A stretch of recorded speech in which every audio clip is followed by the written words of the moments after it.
Hello friends and students, अब हम basic accounting terms पढ़ेंगे इस वीडियो में और अकाउंटिंग टर्मोलॉजी को समझेंगे। अगर आपको अकाउंटिंग को समझना है तो ऑब्वियसली उसमें जो टर्म्स यूज़ होती हैं, जो टेक्निकल वर्ड यूज़ होते हैं, टर्मोलॉजी का मीन्स टेक्निकल वर्ड, तो आपको वो समझने होंगे तभी आपको अकाउंटिंग प्रॉपर समझ में आएगी। जैसे फर्स्ट टाइम जब आपने कंप्यूटर देखा होगा कंप्यूटर लैब में, और मान लीजिए आपको कंप्यूटर्स के बारे में कुछ नहीं पता और अचानक से आपके सर बोलते हैं कि प्लीज़ माउस को पकड़ लीजिए, तो आपको माइंड में क्या आएगा कि वो रैट की बात कर रहे हैं, वो किसी चूहे की बात कर रहे हैं, राइट। तो इनको करना क्या चाहिए था टीचर्स को, पहले आपको पहले कंप्यूटर्स की टर्मिनोलॉजी समझानी चाहिए थी कि माउस एक डिवाइस होता है, सीपीयू होता है, मॉनिटर होता है, स्क्रीन होती है, एक्सेट्रा। तो किसी भी सब्जेक्ट्स को अगर आपको समझना है तो पहले उसकी टर्म्स को समझना होता है, ताकि उस सब्जेक्ट के साथ आप फैमिलियर हो जाएं और फिर उस सब्जेक्ट को समझ सकें। ठीक है। तो accounting terminology means technical word जो यूज़ होते हैं अकाउंटिंग में। तो सबसे पहले इसमें आता है एंटिटी और ऑर्गेनाइजेशन। नाम से पता चल रहा है एंटिटी और ऑर्गेनाइजेशन मतलब कोई भी ऐसा ग्रुप जो इकोनॉमिक एक्टिविटी कर रहा है। इकोनॉमिक मतलब जिसमें पैसा आ रहा है जा रहा है, उसे हम एंटिटी बोलते हैं। एंटिटी दो तरीके की हो सकती है, एक तो बिजनेस एंटिटी और एक non business entity. Business entity मतलब जिसका मोटिव प्रॉफिट कमाना है, वो जो इकोनॉमिक ट्रांजेक्शन कर रहे हैं, इकोनॉमिक मतलब मॉनिटरी ट्रांजेक्शन कर रहे हैं जिनसे पैसा आ रहा है जा रहा है, तो उन बिजनेस यूनिट्स को हम बिजनेस एंटिटी बोलेंगे, जिसमें प्रॉफिट मोटिव उनका मेन मोटिव होता है। और नॉन बिजनेस एंटिटी मतलब जो वेलफेयर के लिए काम करती हैं, जिनका मोटिव प्रॉफिट कमाना नहीं है, उनका मोटिव भलाई करना है, वेलफेयर करना है, सोशल वेलफेयर करना है, तो उन बिजनेस एंटिटी को हम नॉन बिजनेस एंटिटी बोलते हैं। अब हम रीड कर लेते हैं। Business entity means it means an economic unit. Economic unit means जिसमें पैसा आता है जाता है। इकोनॉमिक मीन्स मॉनिटरी, विच में भी बिजनेस एंटिटी हो सकती है और नॉन बिजनेस एंटिटी हो सकती है। What mean by business entity? An economic unit which is form for earning income. कोई सी भी ऐसी इकोनॉमिक यूनिट जिसका मोटिव प्रॉफिट कमाना है बाय मैन्युफैक्चरिंग और सेलिंग गुड्स, या तो आप बनाएंगे कोई गुड्स फिर बेचेंगे, या बना बनाए गुड्स खरीद के बेचेंगे, और बाय प्रोवाइडिंग सर्विसेज, या आप सर्विसेज देंगे लाइक टाटा और रिलायंस।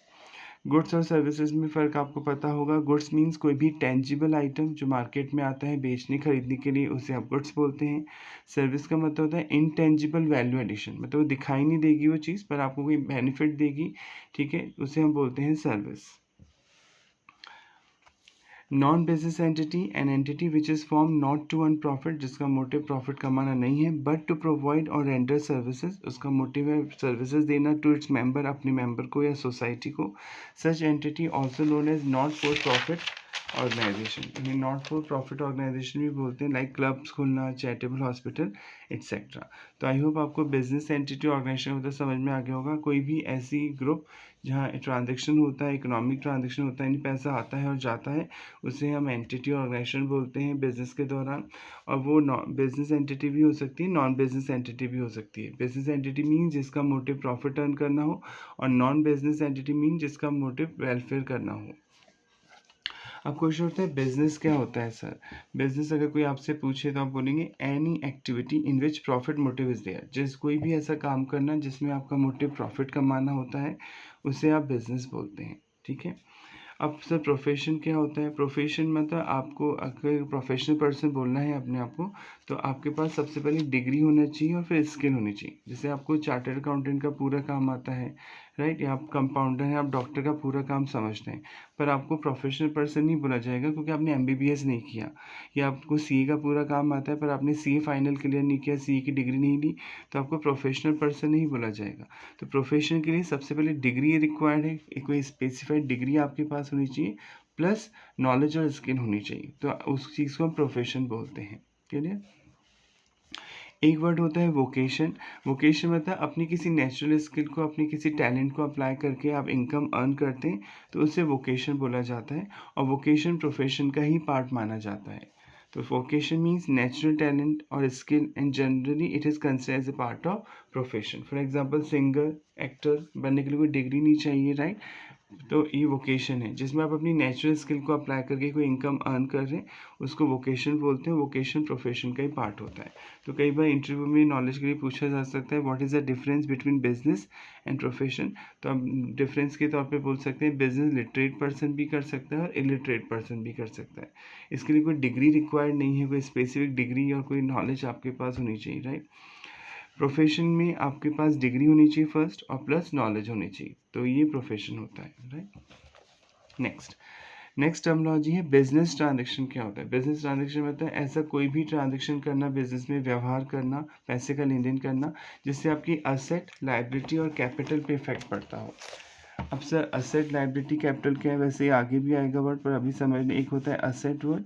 असेट मतलब कोई भी वैल्यूएबल आइटम होगा, यानी बहुत कीमती आइटम होगा जिसकी कीमत ज़्यादा होगी और जो आपको लॉन्ग टर्म बेनिफिट देगा, 1 साल से ज़्यादा के लिए चलेगा कम से कम, और उसे बेचने के मोटिव से आपने नहीं खरीदा है, आपका मोटिव रीसेल करना नहीं है, तो उस चीज़ को हम बिजनेस में क्या बोलते हैं? असेट बोलते हैं। यानी कोई भी वैल्यूएबल आइटम, कोई कीमती चीज़ होगी जो आपके पोजीशन में होगी, बिजनेस के पोजीशन में होगी, वो मोर देन 1 ईयर चलनी चाहिए, कम से कम 1 साल से ज़्यादा का बेनिफिट वो आपको देगी, और फ्यूचर में कोई इकोनॉमिक बेनिफिट होगा। मतलब पैसा तो आज लगाना पड़ेगा, पर फ्यूचर में कोई इकोनॉमिक बेनिफिट वो आपको देगी, यानी कोई कुछ कमाएगी या कमाने में हेल्प करेगी, और उसे रीसेल पर्पज़ से आपने नहीं खरीदा, उसे बेचने के मोटिव से नहीं खरीदा है, तो उसे हम क्या बोलते हैं? असेट बोलते हैं। जैसे बिल्डिंग खरीदी बिजनेस करने के लिए 10 करोड़ में आपने, राइट, तो पैसा तो आज लगाना पड़ा, और ये मोर देन 1 ईयर से ज़्यादा का बेनिफिट देगी, राइट, और ये फ्यूचर इकोनॉमिक बेनिफिट जनरेट करने में आपकी हेल्प करेगी। आपके पास बिल्डिंग होनी चाहिए, तभी तो आप बिजनेस कर पाएंगे, या तो रेंटेड हो या खुद की हो, या बात हो रही खुद की। रेंटेड प्रॉपर्टी को तो असेट नहीं बोल सकते, वो तो ऑब्लिगेशन है, आपको रेंट देना है। हाँ, जो खुद की खरीदी आपने, खुद के पोजीशन में आपके पास है, तो उसे आप असेट बोल सकते हैं। क्लियर? एक वर्ड होता है लायबिलिटी, ये भी आप पढ़ेंगे इसी में आगे। लायबिलिटी का मतलब होता है ऑब्लिगेशन टू पे, यानी आपने किसी से कोई उधार चीज़ खरीदी है, कोई उधार सामान खरीदा है, कोई उधार सर्विस ली है, तो आपको जो अमाउंट पे करना है उसे क्या बोलते हैं? लायबिलिटी बोलते हैं, ऑब्लिगेशन टू पे, राइट। और कैपिटल वर्ड मतलब अमाउंट जो भी ऑनर इन्वेस्ट करता है बिजनेस में, उसे हम क्या बोलते हैं? कैपिटल। अमाउंट जो लगाता है ऑनर बिजनेस को स्टार्ट करते समय या बिजनेस के बीच बीच में, जो भी पैसा इन्वेस्ट करता है ऑनर, पैसा या कोई गुड्स लेके आता है, कोई चीज़ लेके आता है बिजनेस में, तो उसे आप कैपिटल बोलते हैं। और कंपनी में कैपिटल को इक्विटी बोला जाता है, राइट। तो ऐसा कोई भी चीज़ करना जिससे आपकी असेट में चेंज आए, बिजनेस में, लायबिलिटी में चेंज आए, कैपिटल में चेंज आए, तो उसे हम बिजनेस ट्रांजेक्शन बोलते हैं। जैसे आपने एक बिल्डिंग खरीदी, तो बिल्डिंग तो आएगी आपके पास प्लस में बिजनेस पर्पज़ के लिए, राइट, और पैसा जाएगा, बैंक बैलेंस कम हो जाएगा। बैंक क्या है? असेट है, तो एक असेट तो बढ़ेगी, बिल्डिंग असेट, और एक असेट कम हो जाएगी, तो इसको हम क्या बोलेंगे? ट्रांजेक्शन बोलेंगे, राइट। अब हम पढ़ लेते हैं बिजनेस ट्रांजेक्शन का मतलब क्या होता है। It is an economic activity. Economic activity means monetary activity, जिसमें पैसा आता है जाता है, of the business that change its financial position, जिससे उसकी फाइनेंशियल पोजीशन में कोई चेंज आता है। फाइनेंशियल पोजीशन मीन्स असेट और लायबिलिटी में कोई भी चेंजेस आता है। Change in financial position means a change in the value of some asset, liability और कैपिटल। असेट, लायबिलिटी और कैपिटल की वैल्यू में कोई चेंज आता है, तो वो फाइनेंशियल पोजीशन को शो करता है। Every business transaction has 2 aspect. Her business transaction में 2 आस्पेक्ट होते हैं, अभी आप पढ़ेंगे अकाउंट्स में। एक चीज़ को डेबिट करना होता है, दूसरी चीज़ को क्रेडिट करना होता है अकाउंट्स में। तो ये होता है business transaction. Business transaction means short में अगर बोली, एन इकोनॉमिक एक्टिविटी, कोई इकोनॉमिक एक्टिविटी होती है, मॉनिटरी एक्टिविटी होती है, जिसे आप मनी में मेजर कर सकते हैं, जिससे आपकी कोई असेट, लायबिलिटी या कैपिटल में चेंज आता है, आपकी फाइनेंशियल पोजिशन में चेंज आता है, तो आप उसे बिजनेस ट्रांजेक्शन बोलते हैं। क्लियर? 6 पॉइंट है इवेंट।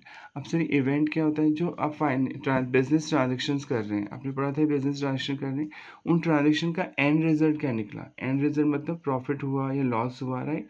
तो जो भी बिजनेस ट्रांजेक्शन है, उनका एंड जो रिजल्ट होता है, जो फाइनल रिजल्ट होता है, उसे आप इवेंट बोलते हैं। इट इज़ द कॉन्सिक्वेंसेज, ये वो रिजल्ट है, और result of a transaction like goods purchase. Suppose आपने गुड्स खरीदे 2 लाख के, एंड सोल्ड एट ₹250, आपने 250 में नहीं बेचे, तो 50,000 का क्या हुआ? प्रॉफिट हुआ। तो वो क्या है? इवेंट है। गुड्स खरीदना, परचेज करना और बेचना, ये तो क्या है? Business transaction, right. पर जो एंड रिजल्ट हो रहा है उस बिजनेस ट्रांजेक्शन का, उसे हम इवेंट बोलते हैं। So here sale and purchase are transaction. जो सेल और परचेज है वो तो बिजनेस ट्रांजेक्शन है, बट प्रॉफिट जो हुआ है 50,000 का इज एन इवेंट, वो आपके लिए इवेंट है। Clear? Next, account. Account word आप पहले भी पढ़ चुके हैं। अकाउंट का मतलब होता है किसी भी चीज़ को सिस्टमेटिक मैनर में रिकॉर्ड करना, ठीक है। जैसे मान लीजिए आप सेल कर रहे हैं, गुड्स बेचते हैं, तो उसे सेल बोलते हैं, सामान बेचना। आपने महीने में 10 बार सामान बेचा, अलग अलग डेट्स को। फर्स्ट मान लीजिए 1 अप्रैल को सेल किया, फिर 5 अप्रैल को सेल किया, फिर 8 अप्रैल को सेल किया, फिर 11 अप्रैल को सेल किया, एंड सो ऑन। तो फिर ये तो इन्हें आप रिकॉर्ड करेंगे डेट वाइज अलग अलग। पर अकाउंट का मतलब होता है सारे ट्रांजेक्शन को जो एक ही चीज़ से रिलेटेड है एक पर्टिकुलर जगह लेके आना, उनकी समरी प्रिपेयर करना कि आप एक जगह ले आएंगे कि 10 बार हमने सामान बेचा है महीने में, उन 10 बार का टोटल कितना है। तो जब एक सिमिलर नेचर के ट्रांजेक्शन्स को आप एक जगह लेके आते हैं और उसे सिस्टमेटिक तरीके से रिकॉर्ड करते हैं तो उसे हम अकाउंट बोलते हैं। Clear? Account means to record something in a systematic manner. आप जो बिजनेस के ट्रांजेक्शन हैं उन्हें सिस्टमेटिक तरीके से रिकॉर्ड कर रहे हैं। और all individual transaction of like nature, जो एक जैसे ट्रांजेक्शन होते हैं, आर रिकॉर्डेड एडेड, या उन्हें रिकॉर्ड किया जाता है, ऐड किया जाता है, सब्ट्रैक्ट घटाया जाता है एट वन प्लेस, एक जगह लाकर। Such place is customarily term as account. और इसे कस्टमरी मतलब इसे बहुत पुराने टाइम से कस्टमरी मतलब रिवाज के तौर पे अकाउंट वर्ड यूज़ किया जाता है। अकाउंट मतलब एक किसी भी चीज़ को सिस्टमेटिक तरीके से रिकॉर्ड करना बिजनेस में, तो उसे हम अकाउंट बोलते हैं, सिंपल। अब कैपिटल क्या होती है, अभी पढ़ाया था आपको। कैपिटल मतलब amount invested by owner in the business. Amount का मतलब कैश ही नहीं है, वो कोई गुड्स भी ला सकता है, वो कोई असेट बिल्डिंग वगैरह भी दे सकता है बिजनेस को। तो ऑनर जो भी चीज़ इन्वेस्ट करता है बिजनेस में उसे कैपिटल बोलते हैं। और कंपनी में कैपिटल को क्या बोलते हैं, इक्विटी बोलते हैं। It means amount invested by owner in the business. Amount may be in form of cash भी दे सकता है, कोई गुड्स भी ला सकता है, कोई असेट भी ला सकता है। In company capital known as equity. Company में कैपिटल को इक्विटी बोलते हैं। नेक्स्ट पॉइंट है ड्राइंग्स। ड्राइंग्स मतलब जब बिजनेसमैन ने पैसा लगाया है बिजनेस में, जैसे मान लीजिए बिजनेसमैन ने 10 लाख रुपए लगाए थे बिजनेस स्टार्ट करते समय, तो इसे तो कैपिटल बोलते हैं। जो ऑनर जो अमाउंट इन्वेस्ट करता है उसे आप कैपिटल बोलते हैं। अब इस घर पे कोई काम है बिजनेसमैन को, यानी घर पे कोई फंक्शन है, कोई भी काम है, तो वो बिजनेस से 2 लाख रुपए निकाल के ले जा रहा है। पहले तो लगाया था बिजनेस पैसा, अब वो विड्रॉ कर रहा है, निकाल के ले जा रहा है फॉर पर्सनल पर्पस, तो इसे हम बोलते हैं ड्राइंग्स। कि जब ऑनर पर्सनल पर्पस के लिए कोई गुड्स या कोई असेट या कोई भी अमाउंट विड्रॉ करता है बिजनेस से, तो आपसे ड्राइंग्स बोलते हैं। और ड्राइंग से उसकी कैपिटल कम हो जाती है, फिर 10 लगाए थे 2 ले गया, तो अब 8 लाख ही बचे माना जाएगा बिजनेस में, राइट। तो ड्राइंग्स का मतलब होता है जब भी कोई ऑनर पर्सनल पर्पस के लिए अमाउंट विड्रॉ करता है बिजनेस से, कोई गुड्स विड्रॉ करता है, कोई असेट विड्रॉ करता है, तो उसे ड्राइंग्स बोलते हैं। और ड्राइंग से आपकी कैपिटल रिड्यूस हो जाती है। तो ड्राइंग्स मीन्स एनी कैश और वैल्यू ऑफ गुड्स और असेट हो सकती है। विड्रॉ मतलब जो निकालता है by the owner for personal use, और any private payment made out of business fund are called drawings. Drawings reduce the amount of capital. इससे आपकी कैपिटल कम हो जाएगी बिजनेस की। Know what you mean by liability. Liability का मतलब होता है ऑब्लिगेशन टू पे। अगर आपने किसी से कोई उधार सामान खरीदा है, कोई उधार सर्विस ली है, क्रेडिट बेसिस पे कोई सर्विस ली है उधार, तो आपको पेमेंट करना होगा कुछ टाइम बाद। तो जब तक आप पेमेंट नहीं करते वो क्या कहलाता है, लाइबिलिटी कहलाता है। Any an obligation to pay. It means an obligation to pay except the amount of to owner. इसमें ऑनर को जो पैसा देना है वो नहीं आएगा, जो आउटसाइडर पार्टीज हैं ऑनर के अलावा, जैसे बैंक से लोन लिया तो बैंक एक पार्टी हो गया, ठीक है। तो ये सब क्या है, लाइबिलिटी है।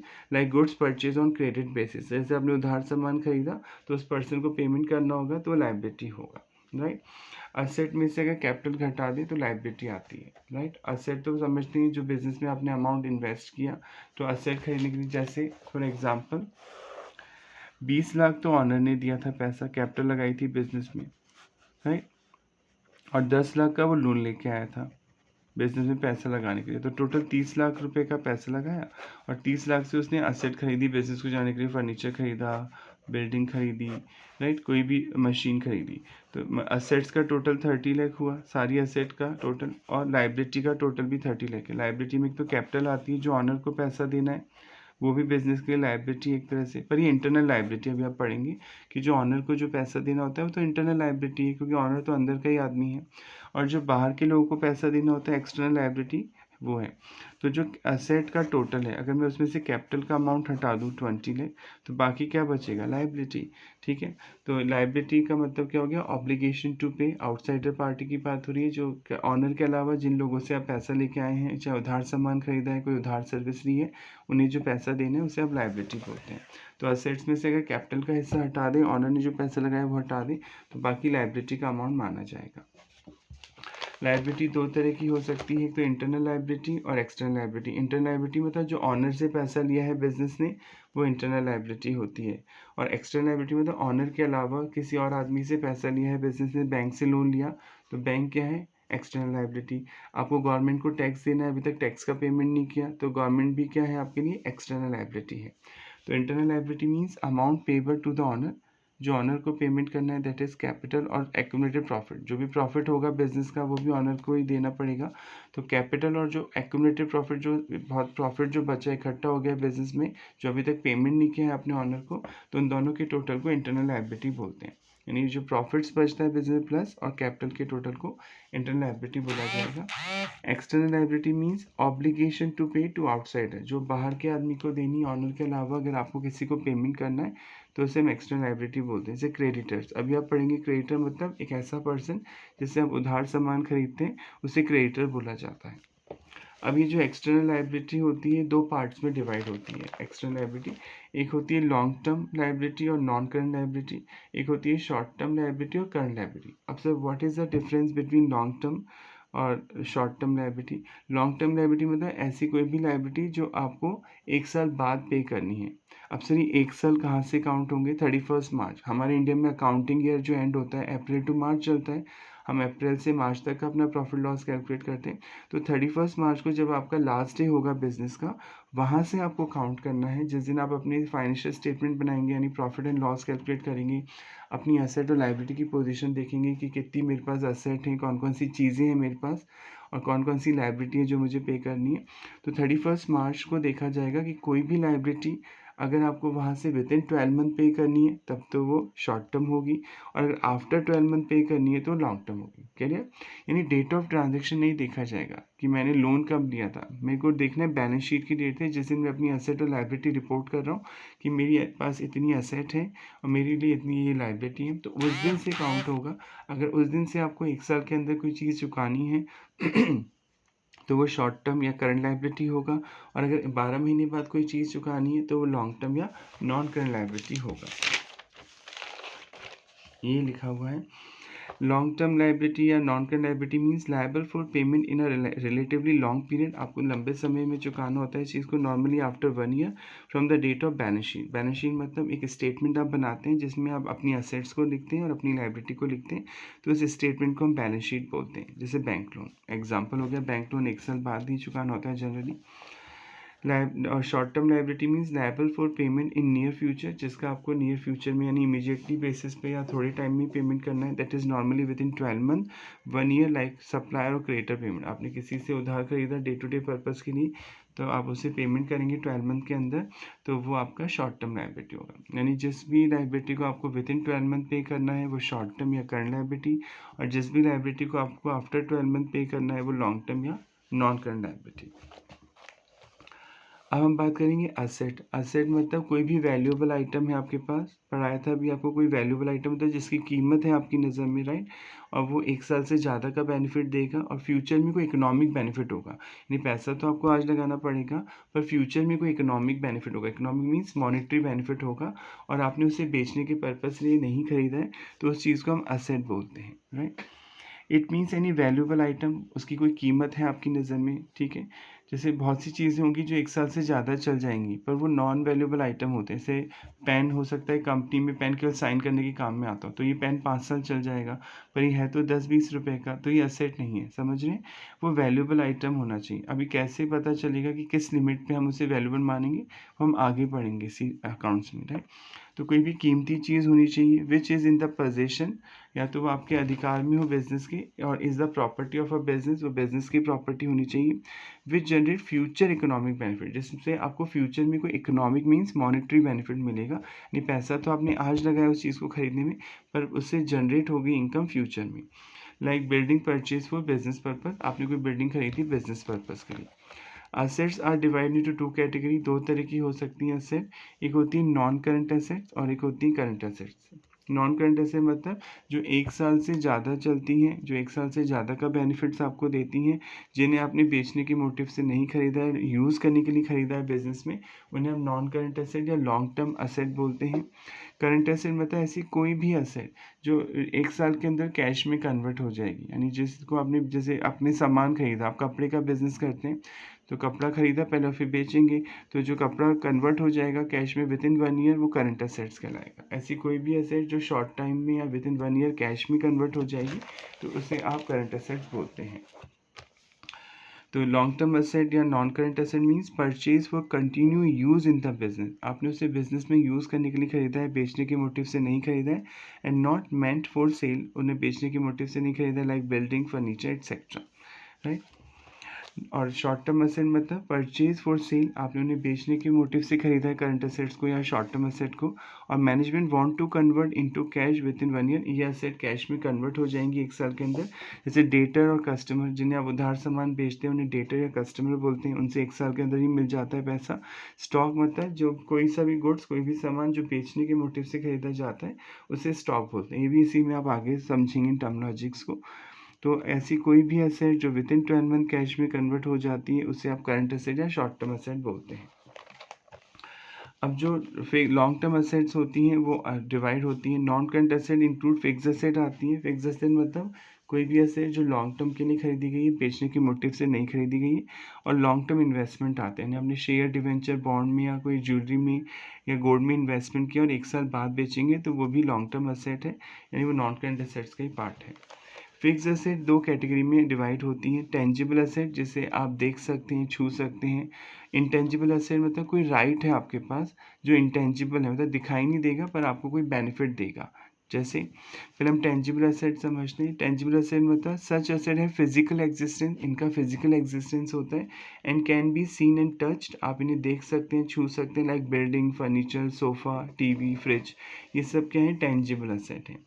इंटेंजिबल एसेट मतलब ये दिखाई नहीं देंगी, ठीक है, पर आपको कोई बेनिफिट मिलेगा, कोई राइट है आपके पास, कोई अधिकार है जिसके बेस पे आप फ्यूचर में बेनिफिट जनरेट कर सकते हैं, तो इन्हें हम एक इंटेंजिबल एसेट बोलते हैं। जैसे आपने फ्रेंचाइजी ले ली मैकडी की, आपको मैकडोनल्ड खोलना है तो आपको पहले परमिशन लेनी होगी मैकडी से, तो उन्हें आपको अलाउ कर दिया कि 5 साल तक आप उनका नाम यूज़ कर सकते हैं।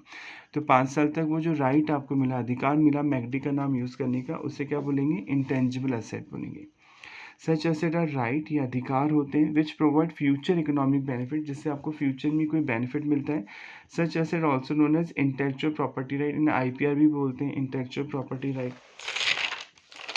जैसे पेटेंट हो गया, पेटेंट मतलब न्यू इन्वेंशन। कॉपीराइट हो गया, कोई मूवी अगर आप कॉपी कर रहे हैं, कोई बुक्स कॉपी कर रहे हैं तो आपको उस ऑथर से परमिशन लेनी होगी या मूवी वाले से परमिशन लेनी होगी, तो कॉपीराइट लेना होगा, etcetera. And these asset can not be seen and touch, इन्हें देखा और छुआ नहीं जा सकता। तो ये होती है फिक्स एसेट। फिक्स एसेट मतलब जो लॉन्ग टर्म चलती हैं, 1 साल से ज़्यादा के लिए खरीदी जाती हैं, बेचने के मोटिव से नहीं खरीदी जाती हैं, बिजनेस में यूज़ करने के लिए खरीदी जाती हैं, तो उन्हें आप फिक्स एसेट बोलते हैं, लॉन्ग टर्म एसेट बोलते हैं। फिक्स एसेट 2 कैटेगरी में डिवाइड होती है, टेंजिबल और इंटेंजिबल। टेंजिबल मतलब जिन्हें आप देख सकते हैं, छू सकते हैं, जिनका फिजिकल एग्जिस्टेंस होता है, वो टेंजिबल एसेट होती हैं, जैसे building, furniture, AC, sofa, fridge. Intangible asset मतलब वो राइट होते हैं, वो अधिकार है आपके पास, उसे आप देख नहीं सकते, उसका कोई फिजिकल एग्जिस्टेंस नहीं होता है, पर आपको उससे कोई फ्यूचर में कोई बेनिफिट मिल सकता है, जैसे कॉपीराइट, पेटेंट, ट्रेडमार्क, लाइसेंस। तो ये सब क्या है, इंटेंजिबल एसेट्स की कैटेगरी में आते हैं। तो आई होप यहाँ तक समझ में आ गया होगा। अगर कोई प्रॉब्लम है, आप स्पेसिफिकली कोई प्रॉब्लम अपनी कमेंट करके पूछ सकते हैं, कोई आपका सजेशंस है तो वो भी आप कमेंट करके दे सकते हैं। Thank you so much, next class में मिलते हैं।